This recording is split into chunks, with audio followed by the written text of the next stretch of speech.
Bonjour, je vais vous montrer comment utiliser une imprimante Megatron donc en Modbus over serial avec un adaptateur de chez FTDI qui est un adaptateur Modbus RS485. Voilà, donc c'est un petit adaptateur du commerce qu'on vient d'acheter qui se branche sur l'USB. Donc on lui a fabriqué un petit câble avec une prise DB9. Donc voilà, donc c'est un simple adaptateur que nous allons connecter sur l'USB de l'ordinateur. Voilà, donc il est sous tension. J'espère qu'il va rester dans le champ de vision. Là, c'est une imprimante MTH 2583 de chez Megatron, là, qui n'est pas encore branchée. Donc c'est un petit module d'imprimante qui tient dans la main, par exemple. Hein. Donc pour les besoins, je vais le mettre dans un boîtier DIN pour que ça nous serve de support. Voilà, donc au dos, vous voyez, nous avons une prise DB9 et une prise d'alimentation. Donc c'est une prise Modbus. Donc mon câble est compatible avec cette prise. Donc je vais faire passer le câble dans le boîtier pour le connecter à l'imprimante. Voilà, et on va alimenter l'imprimante. Je passe par dessous pour que les fils ne me gênent pas. Voilà, nous allons alimenter l'imprimante également depuis le boîtier. Voilà, donc l'imprimante est en marche, elle est fonctionnelle, on peut la faire avancer. Voilà, on va faire passer les câbles derrière. Voilà, je montre un petit peu l'imprimante. C'est pas très facile, voilà. Donc ici le petit adaptateur USB, on va essayer de le mettre sous le côté. Voilà, donc vous allez le voir dans un petit coin. Voilà, c'est pas très facile. Hein. Voilà, donc dans cette fenêtre, j'ai mis un memento sur les paramètres de l'imprimante. Donc c'est l'imprimante Modbus over serial, donc sur une couche RS485. L'adresse esclave de l'imprimante actuellement c'est 1, donc qui est modifiable. Et là c'est les paramètres de la ligne série, donc 9100 V N81, et la communication se fait en Modbus en RTU. Voilà. Donc je vérifie quand même que mon adaptateur USB est connecté. Voilà, je connecte mon adaptateur USB. Ici, donc voilà, donc l'adaptateur n'était pas lancé, donc maintenant il vient d'être lancé. Il faut que je lance mon application. Alors, je vais mettre mon petit instant. Voilà, donc ici j'ai le dossier qui a été dézippé où il y a le Megatron Modbus de la serial. Donc c'est un logiciel développé en interne pour nos besoins, mais qu'on met à disposition de nos clients pour que vous puissiez faire vos essais. Donc on lance le logiciel. Je vais le mettre dans la fenêtre de visualisation. Voilà, donc ce logiciel est constitué pour piloter deux imprimantes à la fois, une imprimante qu'on appelait A qui a une adresse IP, enfin une adresse esclave 1, et une imprimante B qui actuellement a une adresse IP 2, mais bon, on peut mettre n'importe quelle valeur dans la limite de 255. Voilà, donc il faut que ce soit une adresse autorisée. Donc voilà, notre imprimante elle c'est 1, donc c'est cette fenêtre là qui va nous intéresser. Et donc la première chose avant d'aller plus loin, c'est de sélectionner le bon port série. Donc comme port, là je sais que le FTDI c'est le port comme 9, et on vérifie les vitesses, donc 9600 V, la parité est nulle, un bit de stop, et là c'est un adaptateur USB RS485, mais bon c'est pas très important. Voilà. Donc si je demande un status, voilà, donc l'imprimante est sous tension, donc vous voyez la petite lumière verte qui est allumée, hein, donc elle est sous tension. Je demande un status, et ici nous avons une réponse de l'imprimante. Donc dans cette fenêtre, il y a les trames envoyées, donc en bleu c'est les trames envoyées, en vert les réponses de l'imprimante. Donc le premier octet c'est l'adresse esclave, le deuxième c'est le code de fonction.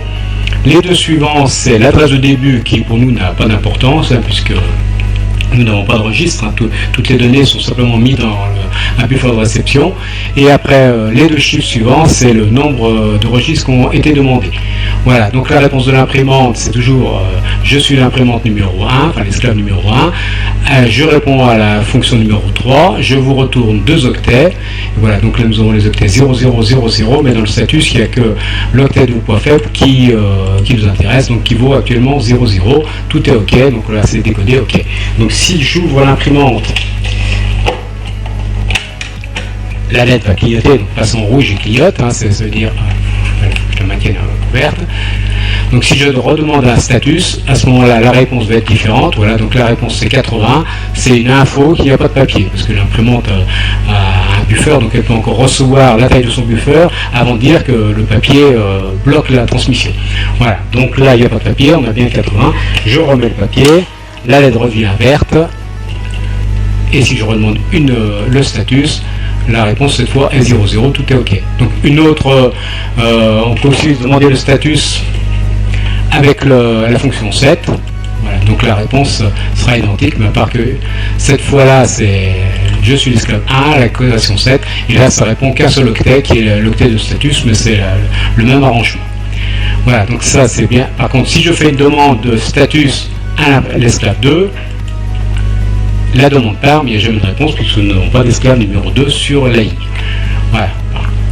Donc maintenant, les autres fonctions, il y a la fonction 6 qui permet d'envoyer 2 octets, donc on l'a dédié au CR line feed, c'est-à-dire carriage return line feed, donc ça fait juste avancer le papier. Voilà, vous voyez l'imprimante qui fait défiler le papier. Et la fonction 10 qui elle est une fonction pour envoyer des multiples registers. Donc là en fait ça va envoyer le contenu de cette fenêtre. Donc là c'est send data to printer A. Et puis donc la fenêtre ne gère pas les swelling. Donc en fait on utilise une syntaxe C, c'est l'anti/n pour le line feed. Et après j'ai des codes anti/j, c'est pour la date du jour. Mais bon, ça il y a un petit résumé ici des différents codes. Voilà, donc si j'envoie ce code là, ça va imprimer le texte. Hein. Donc si je vais essayer de vous le rapprocher, alors, je ne sais pas si vous allez bien voir. Voilà, send data to printer A. Voilà, donc comme ce sont des registres qui sont envoyés à chaque fois, l'ordre peut être poids faible devant ou poids fort devant. Donc ici on a un octet qui permet d'inverser éventuellement les octets s'il y a besoin. Donc là à ce moment-là on va inverser l'ordre des registres, l'ordre des octets dans le registre, poids faible et poids fort. Et donc là, je vais faire avancer comme je rapproche, là vous allez voir que le texte cette fois est je recule un petit peu. Là, c'est écrit des trucs tout bizarres, parce que c'est pas lisible, puisque les octets sont inversés. Je les remets dans le bon ordre. Voilà, donc vous voyez ici, Hello Customer. Donc là, on a un champ qui est un champ utilisateur. On peut mettre autre chose à la fois. Hein. Donc là, je vais faire démo. Et si j'envoie le texte,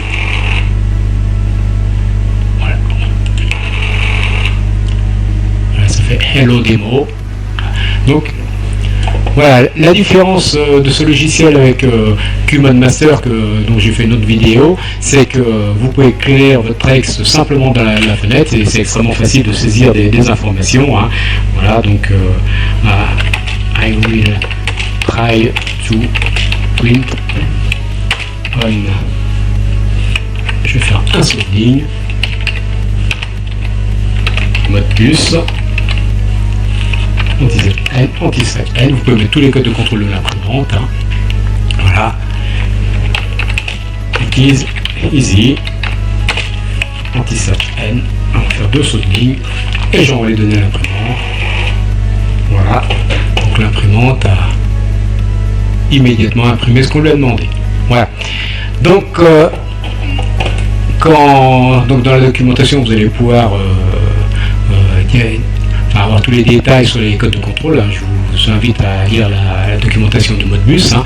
Mais en gros, il faut savoir que l'imprimante, le logiciel envoie des ordres, donc à l'esclave, la fonction, l'adresse de début, le nombre de registres et après le nombre d'octets nécessaires.